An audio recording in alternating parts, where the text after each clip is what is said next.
Welcome to the Rip and Rise Roadmap, a podcast where we focus on mental well-being, tackling unhelpful habits, and living fruitful professional and personal lives.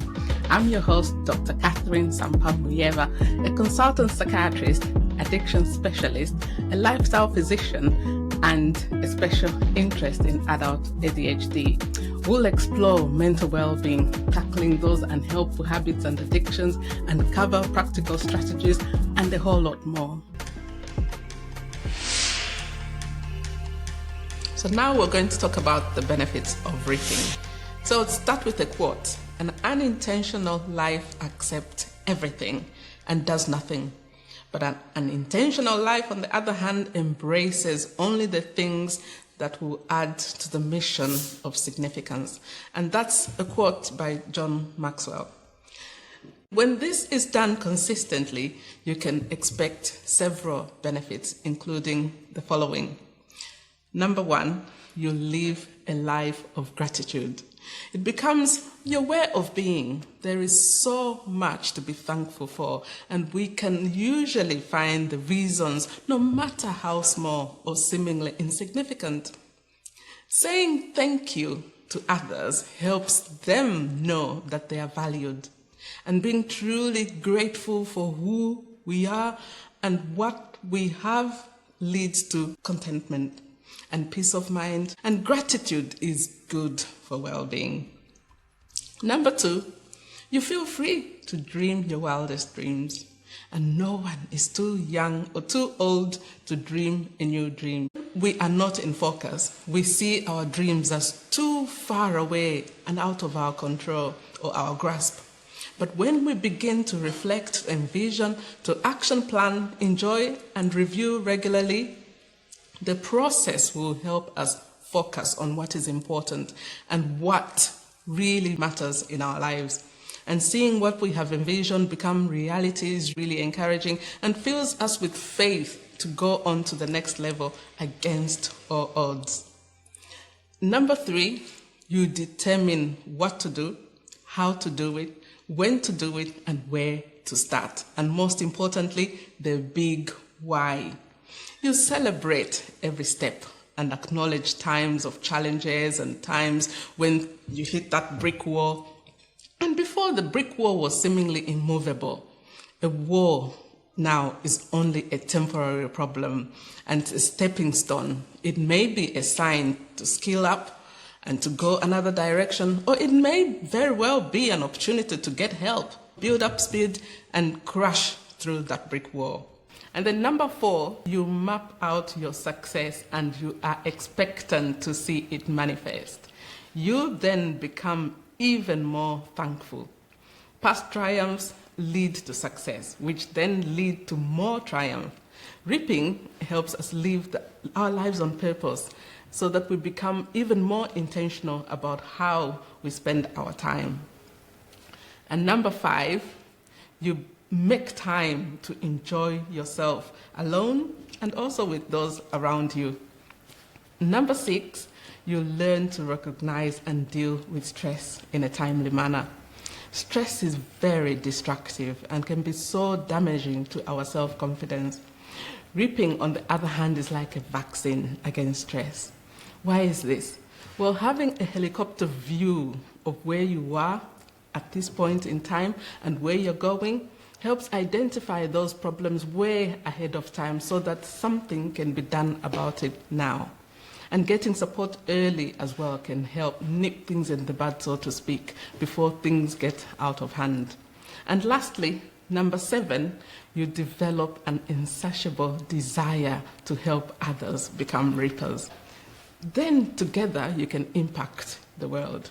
Once you see the good results in your own life, you are able to help someone else and share your experience and the benefits of ripping with them too.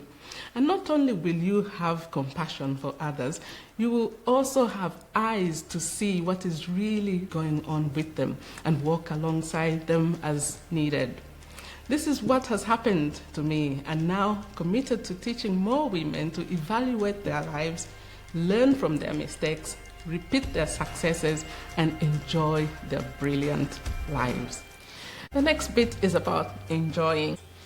It's really not about what you have. It's about how you're able to enjoy life in general. A quote by Kevin Harvick. What does it mean to enjoy? To enjoy is to take delight or pleasure in an activity or an occasion. We must be intentional about enjoying ourselves, making the most of every opportunity. We have spoken about reflecting and envisioning, that is, looking at the past and in the future. It is important that we acknowledge the present and take joy in the moment you're in right now, rather than just wait until the goal, but enjoy the process as you walk the journey. It is important to talk about self-care as we set goals about enjoying life. And according to the Oxford Dictionary, self-care is defined as the practice of taking action to preserve or improve one's own health. It is about taking an active role in protecting one's well-being and happiness. This is particularly important during the periods of stress that we talked about earlier. So self-care is a priority, not a luxury. It is not selfish. A great example is how passengers are encouraged to wear the oxygen mask first before assisting someone else.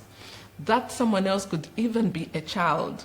What could others do with if you're not here and you're not there to help yourself? I'll talk a bit about the 5 ways to well-being. They are actionable ways developed at the New Economic Foundation after reviewing several scientific evidence about improving well-being. And these include 1, connect. To feel close and valued by others, this is a fundamental human need. It is good to meet up virtually or face-to-face with others, do activities with others. 2, be active.